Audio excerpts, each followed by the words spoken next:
Salut, salut, c'est Sophie et j'espère que tu vas bien. Aujourd'hui, je vais te parler des poissons et tout particulièrement des poissons qu'il faut consommer au printemps et en été.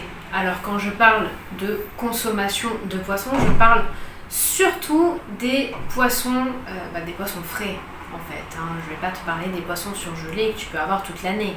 Moi je parle des poissons que tu prends chez le poissonnier. Et je vais te parler de ça tout de suite. Donc, commençons avec l'anchois.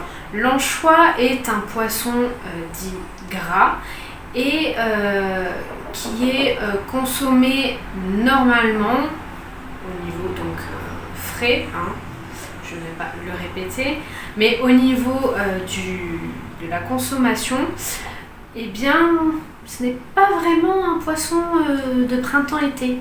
C'est surtout un poisson qui commence à être pêché de manière naturelle, on va dire fin août, donc à la fin de l'été. Et c'est plutôt donc un poisson d'hiver. Mais je vais quand même te donner ses bienfaits.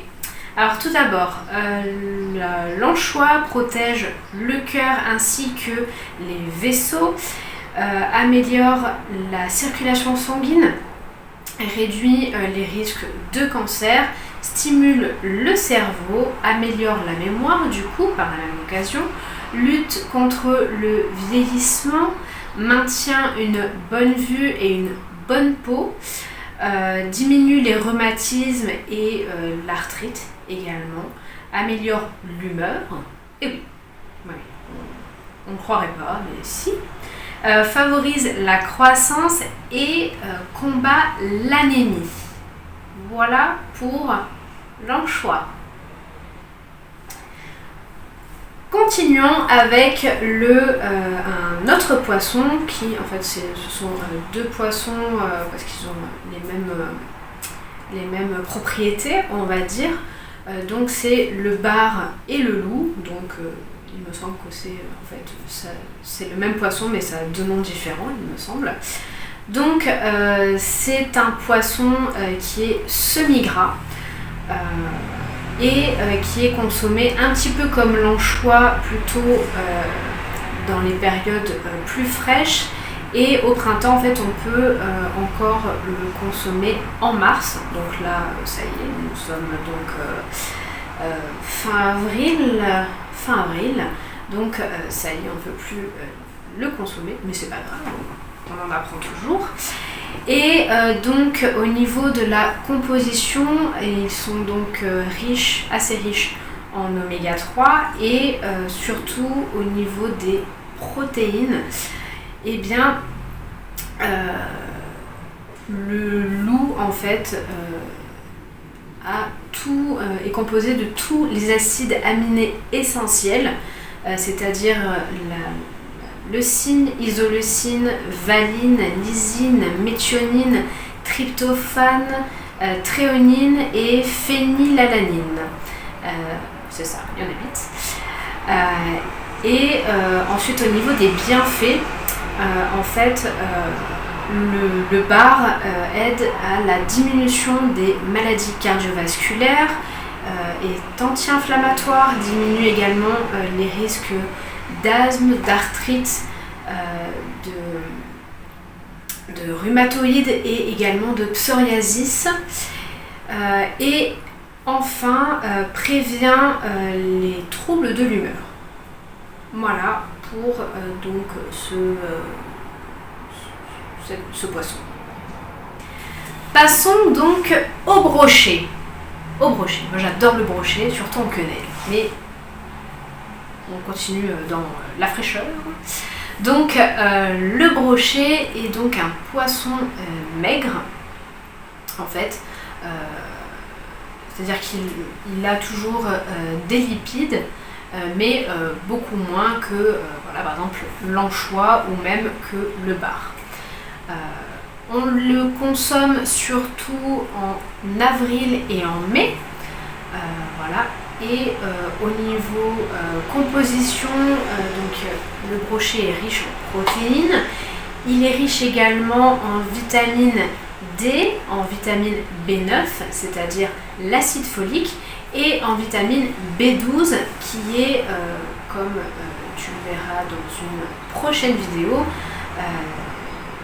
une vitamine qui est uniquement dans les produits animaux. Voilà. Donc au niveau des bienfaits, voilà, nouveau mot dans la langue française, des bienfaits. Donc au niveau des bienfaits, donc le brochet aide à l'équilibre du système cérébral, lutte contre les maladies cardiovasculaires, aide au niveau hormonal également, vu qu'il y a l'acide folique, donc ça fait partie des hormones également. Au niveau cellulaire également, le brochet est là. Il a un rôle également. Et je crois que c'est tout pour le brochet. Oui, c'est tout pour le brochet. Continuons donc notre petit tour en bateau. Donc avec le hareng, donc, qui est un poisson gras, voilà, et que l'on peut consommer bien, pendant tout le printemps en fait, de mars à mai, et l'été, donc juin à août. Donc de mars à août, on peut consommer sans problème du hareng. Donc au niveau des bienfaits, le hareng donc protège le cœur ainsi que les vaisseaux sanguins, améliore la circulation sanguine, du coup un petit peu comme l'anchois il me semble, d'après mes notes, oui. Ensuite, favorise la santé du cerveau, voilà. Retarde le vieillissement cellulaire, lutte contre les maladies inflammatoires, maintient une bonne vue, il faudrait que je mange plus souvent du hareng, voilà. Aide à renforcer le système immunitaire, donc nous sommes à 6 il me semble là, améliore l'humeur, voilà. Favorise la croissance, donc ça c'est surtout au niveau des os, tout ça, prévient l'anémie et diminue l'arthrite et les rhumatismes. Cela fait donc 10 bienfaits pour un seul poisson. C'est pas mal quand même, hein. Et en plus, voilà, on peut le consommer pendant tout le printemps et tout l'été. Donc, continuons. Alors, on continue avec le lieu noir. Donc, c'est un poisson qui est maigre et que l'on peut consommer tout comme le hareng pendant tout le printemps et tout l'été, donc de mars à août. C'est un poisson qui est facile à digérer et peu calorique. Il est riche en protéines et au niveau des bienfaits, il aide à la solidité des dents et des os et apporte de la vitalité et de l'énergie. Voilà, donc il n'y a pas beaucoup de bienfaits divers et variés, mais c'est un poisson qui a le mérite d'être quand même bon pour ta santé. C'est quoi cette tête de merlan frit?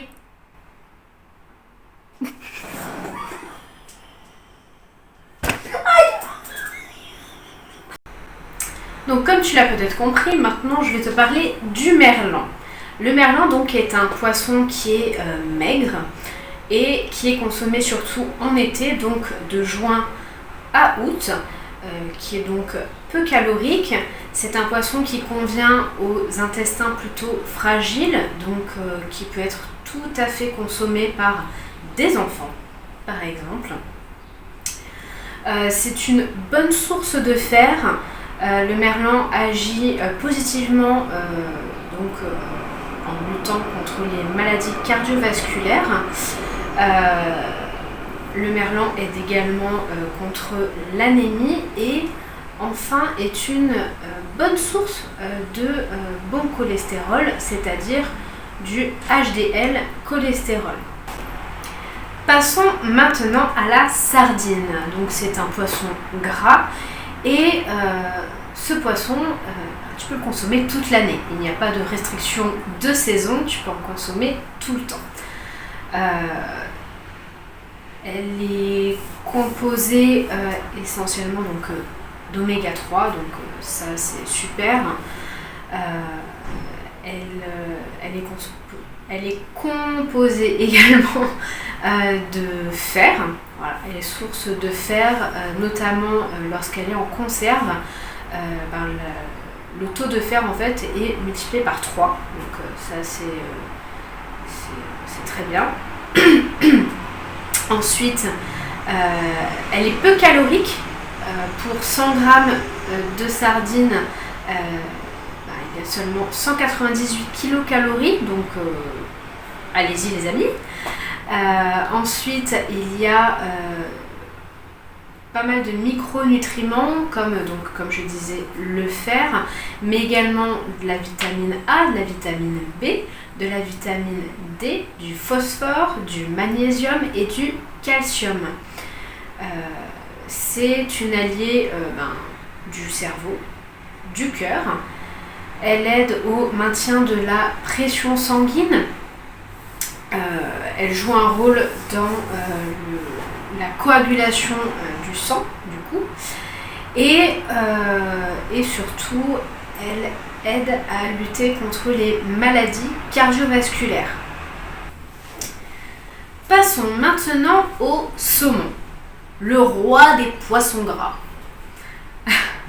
Alors le saumon, là pour les saisons qui nous intéressent dans cette vidéo, on le consomme surtout au mois de juillet et d'août. Voilà. Au niveau de sa composition, désolée pour le klaxon, au niveau de sa composition, le saumon est riche en protéines, ce qui aide à la formation des enzymes digestifs, mais aussi au niveau des hormones et des tissus comme la peau et les os. Le saumon est riche en oméga 3, ce qui permet de lutter contre les maladies cardiovasculaires. Le saumon joue également un rôle d'anti-inflammatoire, aide contre l'asthme, contre l'arthrite, contre le psoriasis, prévient des troubles de l'humeur comme la dépression et aide et participe au développement et au fonctionnement du cerveau. Bon, c'est presque fini. Le bateau tangue, mais ça devrait aller. Passons donc au tilapia. Alors le tilapia est un poisson qui est semi-maigre en fait, car il est plus pauvre en fait en lipides. C'est un poisson que on peut consommer toute l'année en fait, comme la sardine. C'est très riche en protéines. Le tilapia favorise la santé cardiovasculaire, un petit peu comme tous les poissons que je t'ai déjà énumérés.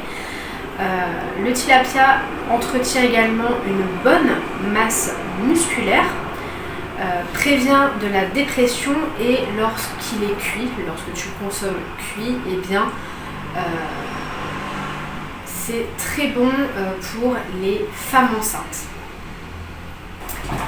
Nous terminons donc notre petite croisière sur un bateau de pêche avec la truite. Dernier poisson du printemps-été. Donc la truite est un poisson gras qui est consommé essentiellement de juin à août. Elle est riche en acides gras polyinsaturés, c'est-à-dire les oméga 3.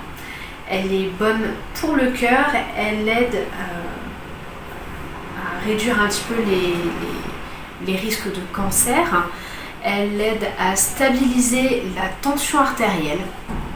Elle lutte contre le vieillissement cellulaire. Je suis désolée, il y a énormément de bruit. C'est terrible. Elle aide également à protéger contre des maladies comme Alzheimer par exemple. Elle renforce le système immunitaire, elle diminue l'ostéoporose également. Elle améliore donc la circulation sanguine, elle renforce les os et les dents et favorise la croissance. Et voilà, cette vidéo touche à sa fin. J'espère que cela t'aura plu, que tu auras appris des choses. Et si c'est le cas, tu n'as plus qu'à liker la vidéo. C'est gratuit et surtout, ça m'encourage. En tout cas, moi je te dis à dimanche prochain pour un nouveau rendez-vous.